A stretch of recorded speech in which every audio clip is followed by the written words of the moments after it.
Now I call upon Dr. Yash Parmar to present his case on pole-to-pole ocular manifestations of varicella zoster virus reactivation following COVID vaccine.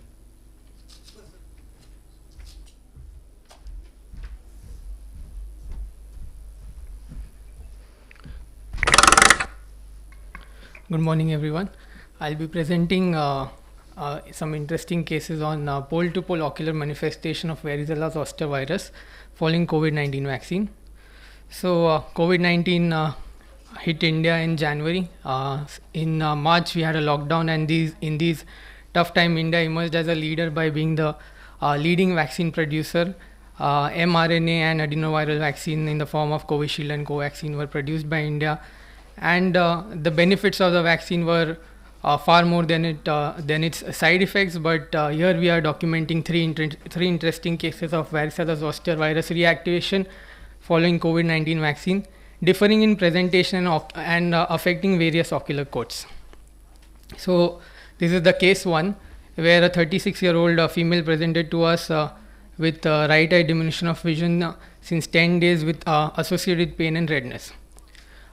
She had taken the vaccine 2 weeks back, the first dose of Covishield, and she gives history of herpes zoster associated anterior uveitis 1.5 years back. Her visual acuity was 6/18. We can see that there was congestion, there was scleral thinning with the violaceous hue, and there was anterior chamber cells flare also, and KPs. A diagnosis of varicella zoster virus associated keratosclerouveitis was made, and she was started on oral steroids along with topical steroids and cycloplegics. She responded well to treatment with resolution of all the symptoms which we can signs and symptoms which we can see in the photographs.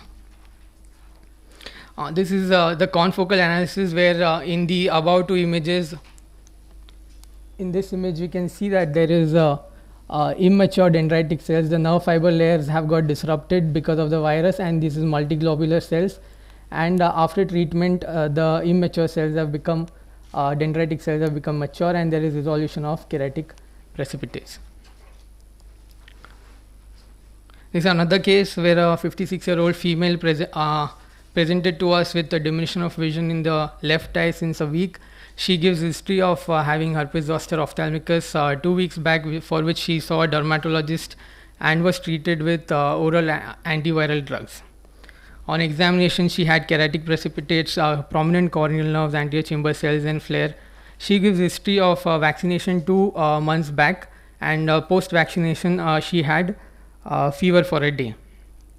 After treatment, she was given oral steroids and topical steroids and cycloplegics. She responded very well to treatment with resolution of all her signs. Similar findings of immature dendritic cells and KPs were seen, which resolved on treatment. This is the third case, where we can see that a 52-year-old male presented to us with right eye diminution of vision since 10 days, and the vision was counting finger close to face. There were anterior chamber KP cells, anterior chamber cells, flare, KPs, and posterior segment shows vitritis, retinitis with hemorrhages and disc edema. Confocal analysis shows immature dendritic cells and keratic precipitates. He was started, he visited locally to a doctor, and he was started on oral steroids along with topical steroids and cycloplegics. After starting of oral steroids, the patient worsened, and he presented to us. So PCR analysis was done for all the patients, and it was found to be positive for varicella zoster virus. This patient was given intravitreal ganciclovir along with followed by topical treatments. He was started on oral antiviral drugs, and then the oral steroids were restarted. He responded very well to treatment, but unfortunately again he had a retinal detachment, for which he was operated upon, and he did well with the final visual acuity of 6/18. These are a few literature. Most of it is on herpes zoster ophthalmicus and dermat related. There were a few, and the mechanism shown was either due to the cascade of events in immunological events, or there is a selective suppression of immunity which caused the flaring up of VZV. So the emphasis here is in the third case, where the patient was started on oral steroid as he was diagnosed as posterior uveitis. the viral component of it was not suspected, hence there was a flare up of the inflammation. So whenever we see that kind of a picture, a high index of suspicion should be there for viral etiology, and the patient should be started on oral antivirals. So in conclusion, the benefits are far more than the side effects, but a high index of suspicion is necessary. Thank you.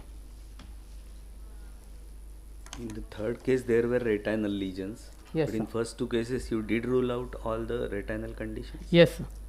There were no. There were no retinal findings, only anterior segment findings.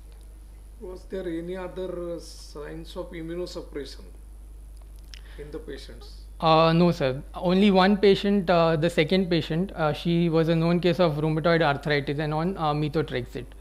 So that was a confounding factor where she could have had immunosuppression because of that. And duration after vaccination, was there? So any most of the mean duration was around 1 week. Most of them presented around 1 to 2, around 1 week, 10 days. Okay. Thanks. Thank you. Excuse me, she has one question.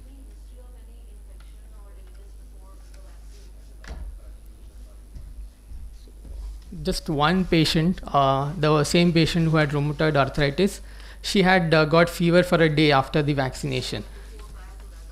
No, none of them had that. No. So there was just 3 patients, so there is actually, it won't do a justice if we put a mean age to it. So one patient was 36, other was 56 female, 36 female, 56 female and 52 male.